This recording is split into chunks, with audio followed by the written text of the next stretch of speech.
And Mr. Zibel, would you please read the mission statement? Certainly. LakeTran is committed to providing quality public transportation services to all Lake County residents, with special emphasis on meeting the transportation needs of seniors and people with disabilities. Thank you very much. And at this time, are there any public comments in the room today? Yes, please. Is there a time limit? I just want to make sure I stay within the rules. Sure. If you could just please state your name and address for the record, and then 2 to 5 minutes. Is that appropriate? I'll speak quickly, yes. Thank you. My name is Brian Massey, 8196 Rainbow Drive, Concord Township. I'm here, I'm a director of Lobbyists for Citizens. We're a 501c4 organization, and we write an online newspaper, and we talk about things in Lake County. I first would like to thank Mr. Capel. I think it's important that the board know that anytime that I've asked for information from Mr. Capel, he has been extremely prompt, extremely accurate, and transparent. I publicly thank you for that. That does not happen all the time.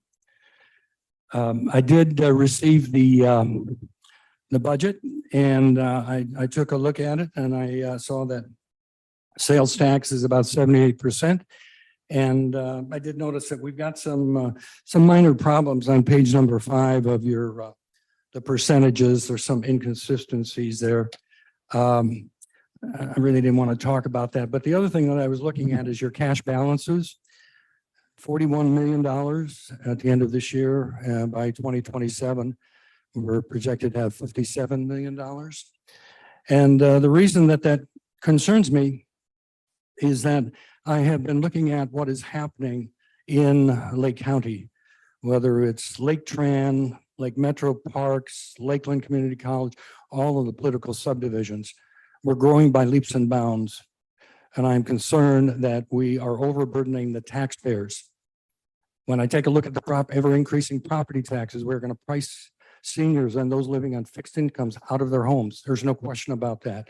With the double-digit inflation, we're seeing 75-year-old females having to go back to work just to pay for their costs. The concern that I have with LakeTran, I'd like you to consider this. Back in 2019, you asked for, I think it was 0.25% sales tax, and it was passed. And you said that officials have said that the issue would allow LakeTran to meet the growing demand for accessible transportation for Lake County seniors, people with disabilities, and veterans. It also would improve the access for important manufacturing corridors like Tyler Boulevard and Heisley Road. So the taxpayers passed it based on what you said. Well, communication I've had with Mr. Capel, you've changed the deal to the taxpayers. If I can find the, I asked Mr. Capel, again, this is not a slam on Mr. Capel, I'm just asking the questions. Has there been a change in any policies that would lessen the services provided to seniors? The short answer, he said, and I quote, the short answer, we did make a change. Eliminated the essential service to now more of a first come, first served basis, which has lessened the services to the people in Lake County that passed the sales tax levy in 2019. So I submit to the board, I'd like you to consider the people that you're serving. If we continue to, we now have the need for a $300 million public safety center. It used to be called a jail. I've been looking at that, and I'm saying, and they want to raise the sales tax 0.5% to pay for it. Can we continue to grow this government? All of the services, people can no longer afford it. I'm asking you to consider reducing or giving back that 0.25% because you've changed the deal. Thank you very much. Yeah, number 2. I think Mr. Massey's public comments rang pretty clearly with me. I think in conversations with other board members, I don't think that this is a unique position, but I think we're all a little uncomfortable with the concern about some service fallout. Obviously, we're all a little concerned about that. I think we're perhaps on the road to getting that back on track. But even the bigger issue to me is we're sitting on a lot of money. And as Mr. Massey pointed out, so are several of the other government entities. That's taxpayer money.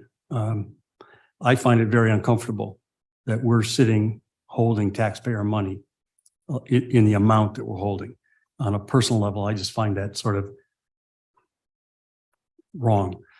And I think that what I'd like to talk about here is to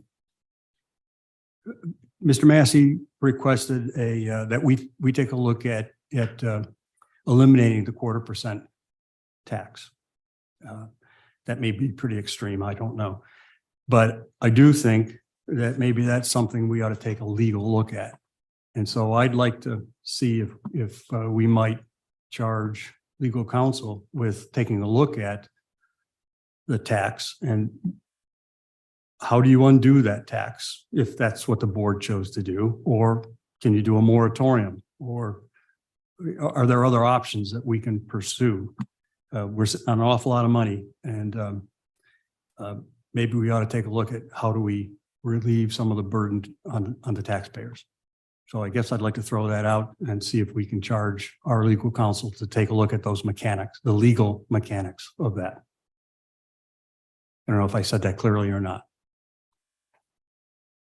Should I rephrase it? No, I mean, Brandon, did you understand everything? I mean, I think it's perfectly appropriate for Brandon to look into a board member's request. Absolutely. I'm not saying that that's what we're going to do, but I think given Mr. Massey's request, I think it's probably incumbent upon us to see what the opportunity might be, or not the opportunity, but the mechanics of, should we choose to go down that path? How would we do that? Can we do that?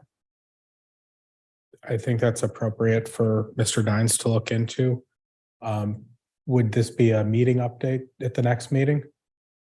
Yes, absolutely. Okay. And were there any thoughts or comments in the room initially from anyone else?